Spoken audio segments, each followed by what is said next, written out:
আসসালামু আলাইকুম এইচএসসি শিক্ষার্থীরা, কি অবস্থা তোমাদের?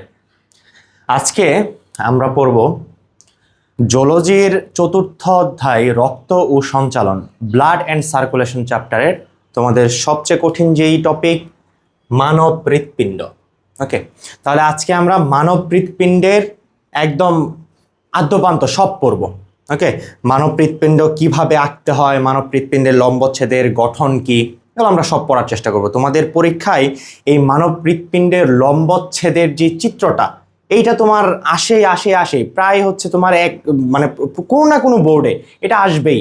ওকে, তাহলে তোমরা অনেকেই হচ্ছে এই হৃৎপিণ্ডের লম্বচ্ছেদ আঁকতে ভয় পাও, আঁকতে পারো না, আবার অনেকেই হয়তো ভালো আঁকো, কিন্তু যারা আঁকতে পারো না আজকে তাদের জন্য আমি এই মানব হৃৎপিণ্ড অঙ্কনের কৌশলটা শিখাবো। ওকে, তাহলে চলো আমরা হচ্ছে কথা না বাড়িয়ে মানব হৃৎপিণ্ডের অঙ্কনের যে কৌশল সেটা তোমাদেরকে শিখাই।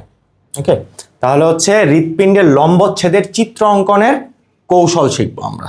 ওকে, তাহলে দেখো আমরা প্রথমে কি করব, আমরা প্রথমে দুইটা ডট দিব। ওকে, তাহলে হচ্ছে আমরা ধরো এখানে একটা ডট দিলাম,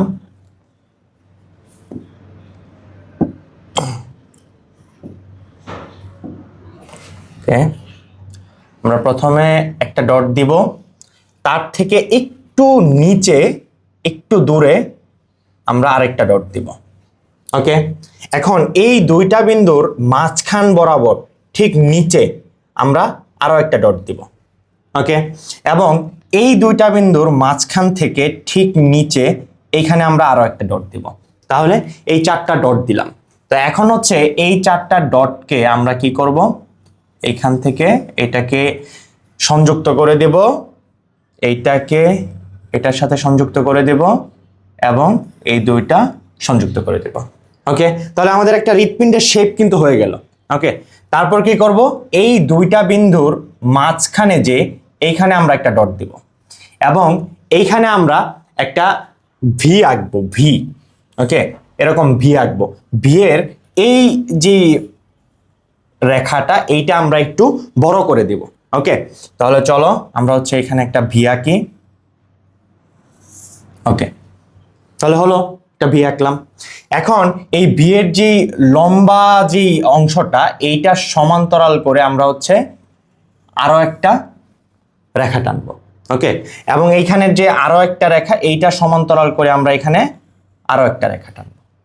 ওকে, আচ্ছা, এখন আমরা কি করব, এখন আমরা এই যে এই মাঝখানের যে অংশটা এইটা আমরা মুছে দিব।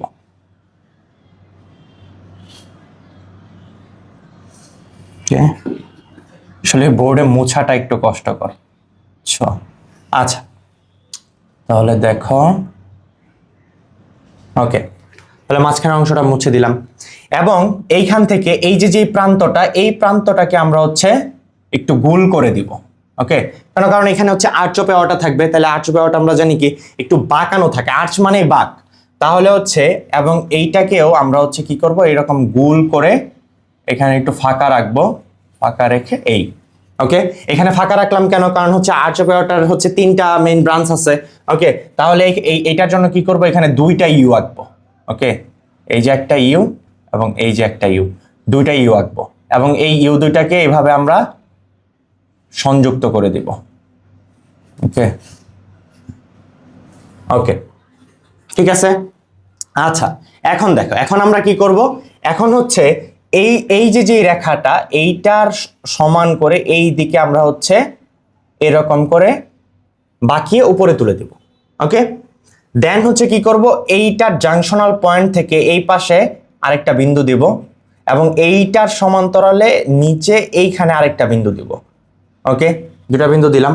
এখন হচ্ছে এই বিন্দুটা একটু কার্ভ করে উপরে তুলে দিব এবং এই দুটো একসাথে মিলিয়ে দিব এবং এই বিন্দুটা থেকে নিচের দিকে আরেকটা রেখা টানবো এবং এই দিক থেকে আরেকটা রেখা টানবো, এইটা একসাথে মিলিয়ে দিব। এখন এইটাকে একটু কার্ভ করে মিলিয়ে দিব। ওকে, আচ্ছা, এখন দেখো, এখন হচ্ছে এইখানে কি করব, এইখানেও আরেকটা ইউ আঁকবো। ওকে, এখানে আরেকটা ইউ আঁকবো, এই ইউটাকে এইখান থেকে মিলিয়ে দিব এবং এইটা এইখান থেকে নিয়ে মিলিয়ে দিব। ওকে, আচ্ছা, এখন আমাদের হৃৎপিণ্ডের দেখো শেপ হয়ে গেছে প্রায়, তাই না? এখন শুধু আমাদের বাদ আছে কি কপাটিকাগুলো। তাহলে হচ্ছে কপাটিকাগুলোকে আমরা কি করব, এই যে এখানে থাকে কি ট্রাইকাসপিড কপাটিকা। তাহলে এই যে একটা কাজ দিলাম এবং এই যে আরেকটা কাজ দিলাম, তাহলে হয়ে গেল আমাদের কপাটিকা। আচ্ছা, তারপরে এইখানেও আমরা জানি আরেকটা কপাটিকা থাকে, তাহলে এইটাকে এই যে একটা কপাটিকা এবং এই যে এইটা থেকে এইদিকে এই যে আরেকটা কপাটিকা। ওকে, তাহলে দুইটা কপাটিকাকে আমরা খোলা অবস্থায় আঁকলাম। ওকে, আচ্ছা, এখন আমরা জানি এই যে এইটা হচ্ছে পালমোনারি ট্রাঙ্ক, ওকে, বা পালমোনারি ধমনী। তাহলে এই পালমোনারি ধমনীর এইখানে আমরা জানি একটা সেমিলুনার কপাটিকা থাকে, তাহলে এইটাকে আমরা এইভাবে একটা কপাটিকা এঁকে দিব, ঠিক আছে? এবং এই যে এইটা হচ্ছে কি, এটা হচ্ছে আমাদের অ্যাওয়ার্টা বা মহাধমনী, তাহলে এইখানেও আমরা জানি একটা কপাটিকা থাকে, তাহলে এই যে এইখানে আরেকটা কপাটিকা। ওকে, তাহলে আমাদের মোটামুটি শেষ। এখন আমরা কি করব, এই যে এইটার যে পয়েন্টটা আছে এইখান থেকে আমরা নিচের দিকে, হ্যাঁ, নিচের দিকে আমরা একটা রেখা টানবো এবং এইটার এইখান থেকে আমরা হচ্ছে এইভাবে আরেকটা রেখা টানবো। ওকে, টেনে আমরা হচ্ছে এইটাকে এই দিকে সংযুক্ত করে দিব এবং হচ্ছে এইটা একটু এইটার থেকে মোটা রাখবা, হ্যাঁ, কারণ হচ্ছে আমাদের লেফট ভেন্ট্রিকলের যে মাসেলটা সেটা একটু পুরু হয় বা মোটা হয়। ওকে, তাহলে হচ্ছে আমরা এইটা একটু চিকন এবং এটা একটু মোটা রাখবা। ওকে, এবং হচ্ছে এইখানে কেন ফাঁক রাখছি, কারণ হচ্ছে এই যে যেই ভেন্ট্রিকলকে যেই পর্দাটা আলাদা করে তাকে বলা হয় হচ্ছে সেপ্টাম, ইন্টার ভেন্ট্রিকুলার সেপ্টাম। তাহলে এই ইন্টার ভেন্ট্রিকুলার সেপ্টামের দুইটা পার্ট থাকে, একটা হচ্ছে তোমার কি ফাইব্রাস পার্ট আর একটা হচ্ছে মাসকুলার পার্ট। এই যে নিচের যে মোটা অংশটুকু এটা হচ্ছে মাসকুলার পার্ট। ওকে, এই জন্য এটাকে আমরা একটু মোটা করে দিছি। ওকে, তাহলে আর হচ্ছে আমাদের একটা জিনিস বাকি আছে, সেটা হচ্ছে আমাদের এই যে পালমোনারি ধমনী, এই পালমোনারি ধমনী বাইফার্কেট হয়, মানে এই পালমোনারি ধমনীটা কি হয়, দুইটা ভাগে বিভক্ত হয়। দুইটা ভাগে বিভক্ত হয়ে এই যে এইটা চলে যাবে আমাদের হচ্ছে বাম ফুসফুসে এবং এইখান থেকে এই যে আর একটা ব্রাঞ্চ আমরা এঁকে দিব, এইটা চলে যাবে আমাদের ডান ফুসফুসে। ওকে, তাহলে এই যে এই পালমোনারি ধমনীটা এই দিক দিয়ে ক্রস হচ্ছে এবং এই যে দেখো এইটা হচ্ছে পালমোনারি শিরা, তাহলে পালমোনারি শিরাটাও আমরা এখানে এঁকে দিব যে হচ্ছে এই পালমোনারি শিরাটা চলে যাবে কোথায়, এটাও আসবে হচ্ছে কোথা থেকে, বাম ফুসফুস থেকে, এবং এইটা আসবে ডান ফুসফুস থেকে। ওকে, তাহলে এইটারও হচ্ছে এই যে এদিকে আরো একটা এঁকে দিব। ওকে, শেষ। ওকে, তাহলে মাত্র এই অল্প সময়ের মধ্যে তোমরা কি করবা, শেষ এই মানব হৃৎপিণ্ডের চিত্রটা তোমরা এঁকে শেষ করে ফেলতে পারবা। আশা করি তোমরা বুঝতে পারছো, খুব সহজে আঁকতে পারবা। ঠিক আছে, ধন্যবাদ সবাইকে।